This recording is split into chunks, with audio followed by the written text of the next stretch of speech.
Today's episode of CGN is rated not safe for web because it features Microsoft positive news.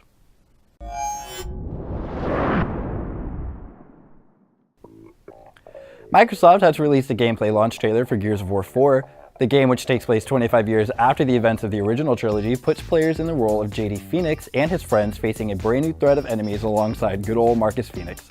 Gears of War 4 will launch for Xbox One and PC worldwide on October 11th and will utilize Microsoft's Play Anywhere program, meaning you can play on both console and PC if you purchase the game digitally.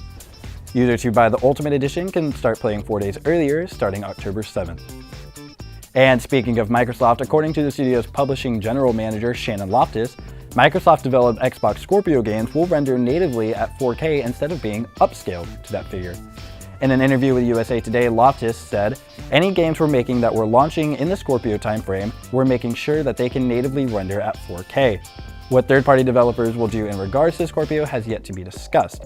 Now, this is an interesting statement to make coming off the heels of the PlayStation 4 Pro, as any games played on that console, according to Sony Interactive Entertainment CEO Andrew House, will simply be upscaled to 4K.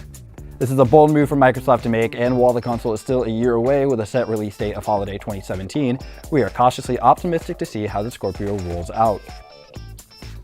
If you didn't think Alien Isolation wasn't already the most petrifying gaming experience that Christian has ever had, and it was, believe me, I peed several times, Sega has recently teased the idea of bringing the game to VR. Talking with MCV about their company history and financial struggles, Jurgen Post, Sega's European boss, touched on the idea, stating, "We did Alien Isolation about 3 years ago on Oculus Rift. It was a bloody, scary demo. To bring that back to VR would be a dream, and dreams can come true." It's worth noting earlier in the interview that Post mentions the Sega team has VR kits scattered throughout the office that has them infatuated, and they are consistently testing to see what they can do with them. He also made the comment, "We've not announced anything, but we are very close to making an announcement."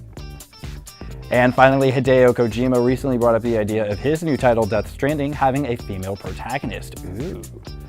Kojima took to Twitter to reveal the casting for the game is still underway, and while the tweet does not confirm that the game will in fact have a female heroine, Kojima wanted to hear from fans who they think would be best fit for the role.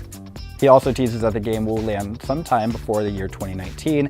These two ideas come not too far behind the announcement that the title will be an open-world action game and will feature a co-op mode alongside single player.